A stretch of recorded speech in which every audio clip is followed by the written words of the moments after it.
Olá, bem-vindos a mais um Caras Fashion aqui da sua TV Caras. E hoje eu tô com a Bia Paz de Barros, que é consultora de moda, que tá aqui do meu lado, pra gente falar sobre um assunto que tem tudo a ver com esse momento, com esse começo de primavera, com esse fim de inverno, claro, de moda, sobre tendências de primavera, verão, para você que tá acompanhando a gente se atualizar. Bem-vinda, Bia, ao TV Caras. Muito obrigada, Mauro. Obrigado pela tua presença. Prazer estar aqui na Caras. Me sinto muito à vontade, né? Tem uma história muito legal por aqui, com a coluna que eu escrevi por anos e realmente estou super feliz de estar de volta. Obrigada. Que bom que você está aqui com a gente. Bia, vamos começar então primeiro. A gente sabe que moda é uma coisa muito variável, né? Passando de estação por estação, as coisas mudam, às vezes voltam, né? A gente tem toda uma retroalimentação de tendência e muita coisa acontecendo. Mas o que você... Vamos começar destacando tendências, coisas que estão acontecendo ali, que você acompanha os desfiles, a Bia acompanha os principais desfiles, está super antenada. Fala o que a partir de agora, para a pessoa que está acompanhando, para a mulher que está acompanhando a TV Caras principalmente, o que vai ser tendência para essa próxima primavera, para essa primavera que a gente está entrando agora e para o verão 2023? Olha, eu acho que eu destacaria como... Eu acho que verão, primavera-verão, a gente sempre está atrás de cores, né? Exato. E o Brasil combina muito com qualquer tipo de tendência que foque em cores. E eu acho que a principal, e que há muito tempo a gente não via como uma forte tendência, porque como você falou, as tendências são muito cíclicas, com certeza vocês já viram algumas coisas que vocês usaram lá atrás que agora podem voltar, né, mas sempre repaginadas. Eu destacaria o laranja. Laranja? Laranja. Laranjão mesmo? Laranjão e todas as suas nuances. Na verdade, a gente viu no inverno a força dos terrosos e a sensação que eu tenho é que realmente a versão mais verão dessa cartela é o laranja mais puro, mais intenso, mas não significa que todo mundo tem que usar só essa tonalidade de laranja. Eu acho que a vantagem é que o mercado ele absorve isso e cada marca vai dando ali o seu tom. Então, literalmente, eu acho que desde os mais intensos até os mais opacos, a gente vai ver essa cartela assim muito. E eu acho que eles combinam muito com outra tendência, que é o rosa. Né? Essa dupla é super infalível. Solar, né? Muito solar, laranja e rosa. Né? Exatamente. Eu acho que uma coisa para tomar um pouco de cuidado, para quem ainda não está tão habituada a esse crash assim, de cores muito fortes, como o pink e o laranja, é optar por modelagens um pouquinho mais limpas. O que você quer dizer com modelagens limpas? Modelagens mais clássicas, como alfaiataria, eu acho que sempre funciona bem, porque costumam ser peças que têm tecido mais opaco, que têm formas um pouco mais simples. Então a gente não vê tantos volumes, tantos detalhes. Eu acho que evitar muitos detalhes, se você não está tão acostumada com duas cores muito fortes juntas no mesmo look. Por exemplo, eu estou pensando num guarda-roupa mais básico ali. Se você quer colocar uma calça laranja e uma básica, por exemplo, rosa, isso é um excesso, desde que você não tenha outros adornos, outras composições, ou já pode ser uma coisa um pouco forte quando você usa essas duas cores ao mesmo tempo, por exemplo? Eu acredito assim, eu não acredito muito em excessos, porque na verdade depende muito do estilo de cada pessoa, né? Então tem pessoas que carregam muito bem essa história, mas eu acho que a maioria das pessoas tem um pouco de medo de combinar duas cores fortes no mesmo Verdade. look. Então, é legal, de repente, que a peça maior seja do tom, que, por exemplo, seria uma calça, que seja do tom um pouco mais intenso, e a peça menor, por exemplo, uma regata, de um tom um pouco mais opaco. Então, no caso, eu escolheria, de repente, o pink para colocar na calça e o laranja para colocar numa regata. Porque a regata é uma peça um pouquinho menor e também mostra um pouquinho mais a pele, esse visual fica um pouco mais leve, é mais fácil de combinar. Então, eu acho que pensando de uma maneira geral, para quem ainda tem um pouquinho de receio, eu iria para uma peça grande com outra peça menor e modelagens um pouco mais simples. E quando a gente fala em rosa, a gente está falando em rosa em todos os tons, incluindo um pink, aquele rosa cheguei forte, intenso, sem medo. Sem medo, sem medo. Eu acho que a moda tá aí pra gente brincar, né? Exato. Então, a grande vantagem é não gostou um dia, tenta outra coisa no dia seguinte. Então, eu acho que o bacana é a gente não ficar muito restrito, mas respeitar o que você se sente confortável em ousar, né? A ousadia de cada um é muito relativa. É verdade. Agora, a gente pode levar essa tabela de cores também para acessórios? A gente, da roupa, vai para bijuterias, acessórios, bolsas e afins, sapatos e afins. Aliás, é uma ótima forma também de combinar duas cores fortes, né? Eu acho que o laranja fica super interessante, por exemplo, com acessórios off-white, que a gente tem visto cada vez mais. Eu acho que combina muito com o verão, combina com estampa, combina com qualquer outra cor relevante. Antigamente a gente ficava muito com a cartela dos terrosos ou até só dos metalizados para combinar com uma cor forte. Mas eu acho que os off-white são super legais. Ou aquele sapato ou acessório com essa característica mais artesanal, sim, que também é uma tendência muito forte. Aliás, é isso que eu ia te perguntar. Eu já tenho escutado por aí essa coisa do handcraft, do material artesanal, da confecção artesanal também está uma tendência. Aonde isso vai chegar?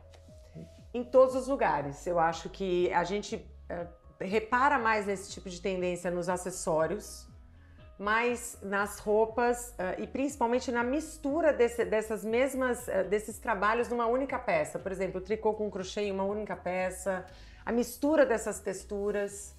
E eu acho que elas ficam cada vez mais bonitas em tons claros, porque a gente enxerga melhor o trabalho artesanal nas cores mais claras, né? Então a gente vê muito isso às vezes em decoração, às vezes mais do que a gente observa na moda. E eu acho que a gente tem visto bastante essa questão agora nos vestidos, nos casacos. E o artesanal combina muito também com peças um pouco mais leves. Por exemplo? Então, por exemplo, o crochê, eu acho, a gente tem essa referência que tricôs, crochê, ele não é muito verão, ele não é muito leve. Sim. Mas dependendo da linha, ele pode ser extremamente fresco. Então, assim, a gente vê vestidos só em crochê, os trabalhos das tramas, até a brincadeira de duas cores, um forro de uma cor e o crochê por cima em outro tom, que a gente veja, né, bem o desenho. Aliás, quanto mais contraste, mais a gente consegue enxergar isso. Sim. E nos detalhes dos sapatos, nas bolsas, nos acessórios de uma maneira geral.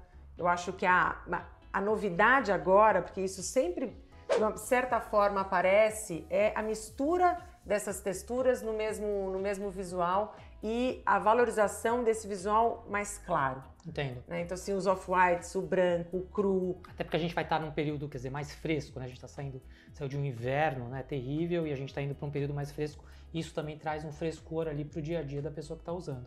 Agora, outros materiais, outras fibras, por exemplo, sisal, outras fibras orgânicas, também entram nesse cast aí de materiais artesanais, por exemplo, uma bolsa de palha. Super, eu acho que entra não só porque essa questão eu acho que é muito a cara do Brasil. Exato, é isso que eu ia falar. Mas principalmente ela agora aparece em ambientes que a gente não via mais luxuosos ou numa situação um pouco mais noturna. A gente tinha muito então tem a palha pro dia a dia, tem o crochê. Ninguém pensa em usar. No dia a dia a gente não pensa, a gente não vê um vestido luxuoso de festa com essa característica artesanal. Isso funciona? Funciona muito. Porque a gente tem esse preconceito, você falou certo, quer dizer, quem está acompanhando a gente sabe disso. A gente pensa, a relação que a gente tem com palha, com esse tipo de fibra, é sempre uma coisa meio praiana, é sempre uma coisa dia, é sempre uma coisa eventos ao ar livre, com sol e tal. À noite é uma coisa que também é uma tendência. Super tendência, eu acho que a forma que melhor representa isso são as franjas. Então a gente tem visto muitos vestidos claros ou escuros, franjados, que dá essa característica artesanal. A franja tem um movimento que é muito lindo. É verdade. Então assim, ela enfeita como um bordado e a gente fica pautado que aquilo é uma roupa especial, que é uma roupa para uma ocasião noturna ou uma roupa para uma ocasião mais importante durante o dia. É legal porque eu acho que tem uma quebra, exatamente. A gente tem alguns mitos, né, de moda, que são algumas ideias que já estão formadas. E, por exemplo, essa das roupas de palha, ou você usar esse tipo de material, sisal, para bolsa. Primeiro que é o que você falou, é uma coisa que traz uma brasilidade, tem tudo a ver com um país tropical, que nem o Brasil. Agora, eu ia te perguntar sobre estampas. Eu tô aqui, né, super cheio de florzinhas, eu nem sei se eu tô na moda ou não, mas é que toda vez que a gente pensa em primavera, a gente pensa em flor.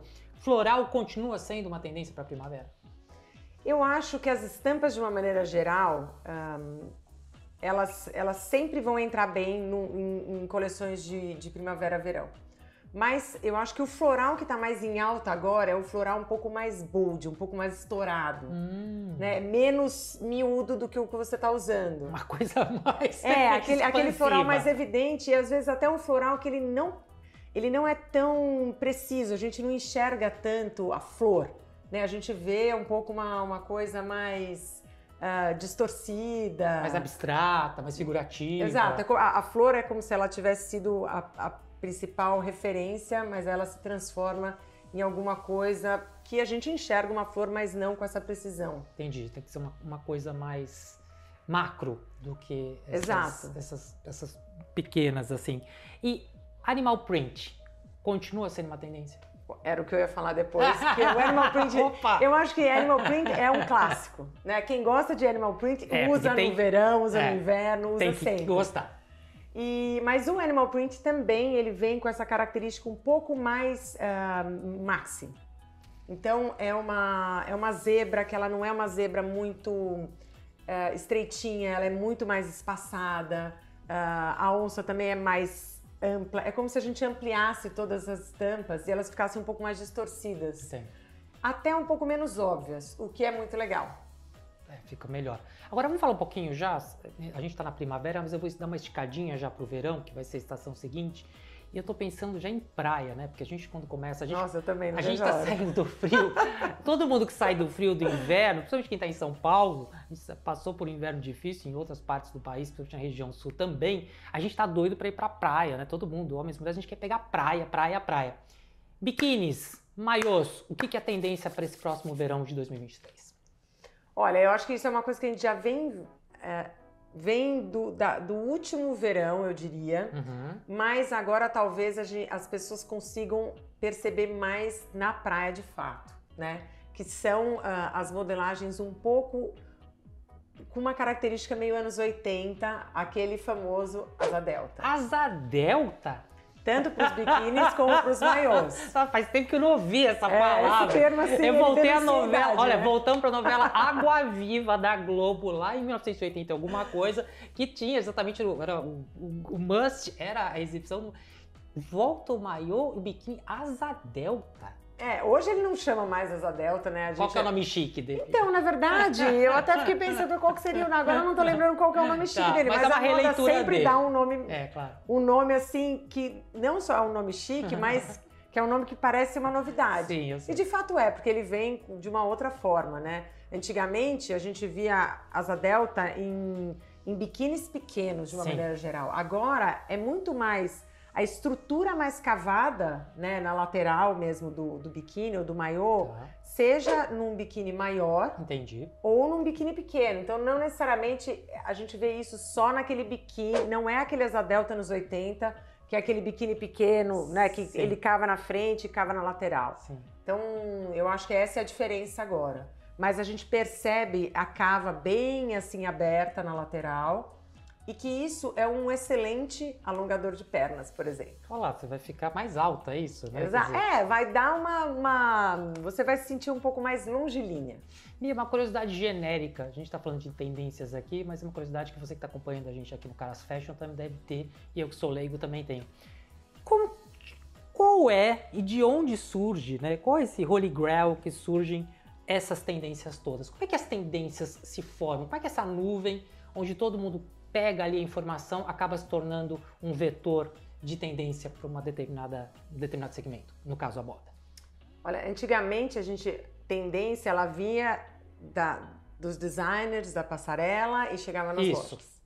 Né? Há muito tempo, não de hoje, a tendência é um mix de muitas referências. Então a gente às vezes não sabe tem tendências que a gente percebe que vem do street style, né? E o street style nada mais é tudo que a gente usa na rua. Não é só aquele street style, né, estigmatizado do mercado de moda. Não, é o que as pessoas estão usando, o que as pessoas querem usar. Então, o que elas buscam, a forma como elas resolvem usar determinadas peças que às vezes já existem ali há muito tempo no armário delas. Então, eu acho que cada vez mais o street style vem da rua. A tendência vem da rua. Então, E o designer, ele traduz isso para o DNA da marca dele. Entendo. Então, acho que isso é uma frente. A outra, é claro, música, arte, a cultura pop de uma maneira geral, né? Exatamente. Então, assim, tendências de comportamento, a gente vê, por exemplo, essa que a gente estava falando agora, artesanal, tem muito a ver com essa tendência de comportamento. De sustentabilidade. De sustentabilidade, da valorização do trabalho manual, do slow fashion. Então, isso são tendências e que se refletem depois na peça.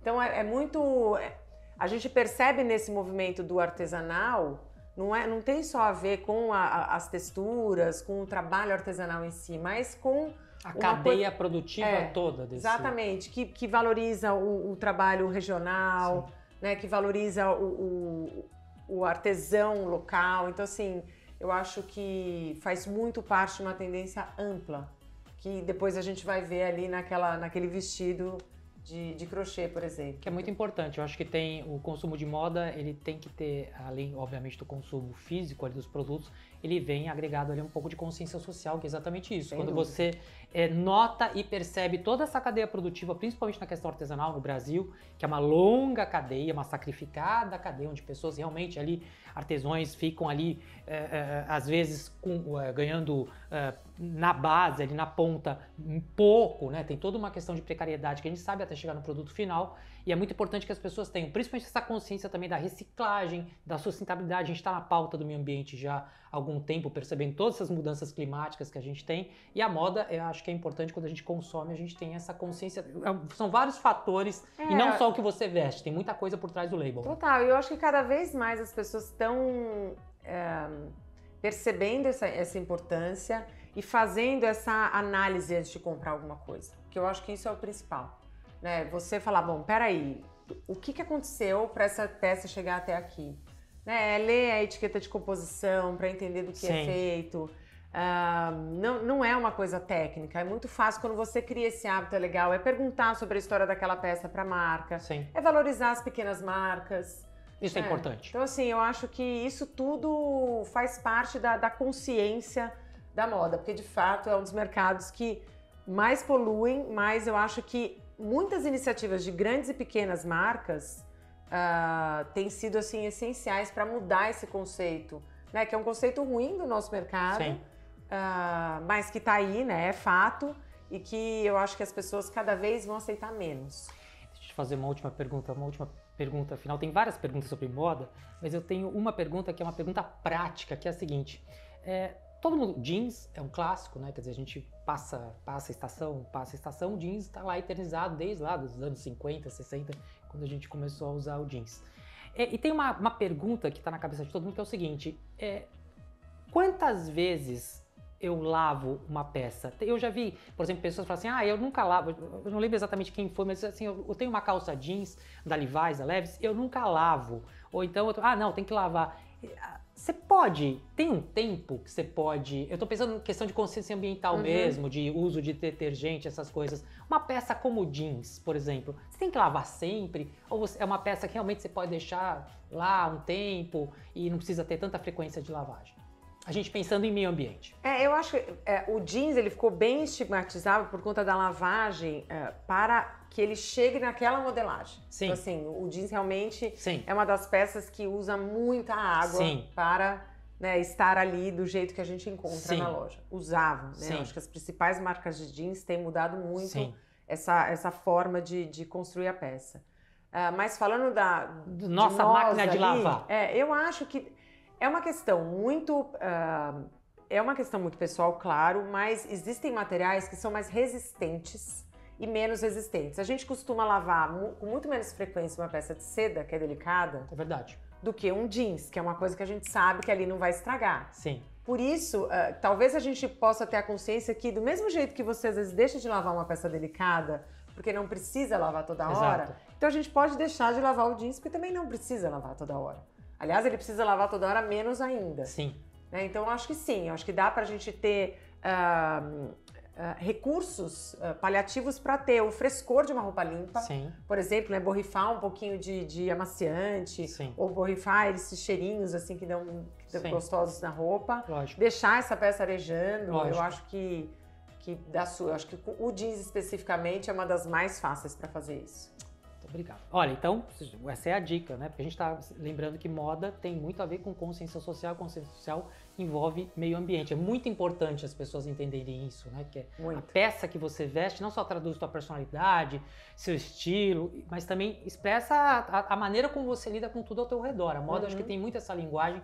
E a Bia está aqui para dizer pra gente. Bia, super obrigado pela tua presença. Eu que agradeço. Obrigado. Gostei muito. Porque a gente, olha, ela trouxe informações aí, rosa, laranjão que vai chegar, estampa, tudo que a gente precisa saber para esse próximo primavera-verão 2023, que vai vir com muito sol, se Deus quiser, bastante sol. Deus quiser, vamos aproveitar bastante esse sol. tempo bom, esse calorzão, né? E que você volte logo, porque a gente adorou. Adorei você vamos aqui, marcar muito legal. outra vez, vai ser um prazer. A gente conversou aqui com a Bia Paz de Barros, consultora de moda, essa pessoa maravilhosa, além de linda, né, como a gente está vendo aqui, que veio aqui na TV Caras hoje, no Caras Fashion, dessas informações pra gente, que são muito importantes. Mais uma vez, super obrigado pela tua presença, Bia. Obrigada a vocês. Até logo. Tchau, tchau.